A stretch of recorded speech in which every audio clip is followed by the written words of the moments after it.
friend mumeze neza, nizere ko aho muri hose mumeze neza kandi nk'uko bisanzwe turacyaganira ku biganiro bifasha mu by'ukuri abantu mu buzima bwa buri munsi. Usanga ko hari ibiryo turya ariko tukaba tutazi akamaro bidufitiye. Uyu munsi rero reka uyu munsi tuvuge ku muceri.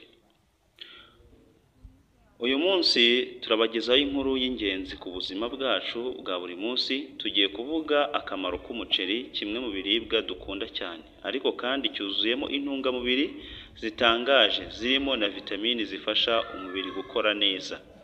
Umuceri rero ni isoko y'ingufu. Ni ukuvuga ngo umuceri uri muri bya bindi bifasha umubiri kugira ingufu kandi bitera n'imbaraga. Iyo uwuriye ku rugero rukwiye utuma umubiri ugira imbaraga kandi ukagira igogora ryiza. By'umwihariko umuceri utogosheje uzwi nka brown rice urimo fiber nyinshi ifasha mu kugabanya cholesterol, kurinda umutima ndetse no kugabanya ibyago bya diabete.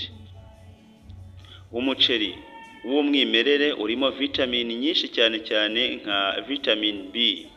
Izi vitamini zifasha umubiri mu buryo bukurikira. Vitamin B1 thiamine ifasha ubwonko n'imyakura gukora neza. Ni ukuvuga ngo ituma ubwonko bukora neza.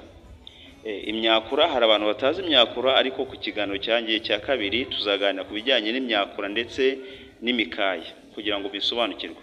Hanyuma umuceri urimo vitamin B3. Iyi vitamin B3 ituma imyakura cyangwa se igafasha ibinyasukari. Irimo ibinyasukari bihindura ingufu. Ni ukuvuga ngo mu muceri harimo ibinyasukari bifasha umubiri. Hanyuma uyu muceri rero ukaba ugize gute? Utuma ibinyasukari bihindura ingufu. Vitamin B6 irinda stress, inafasha imikaya.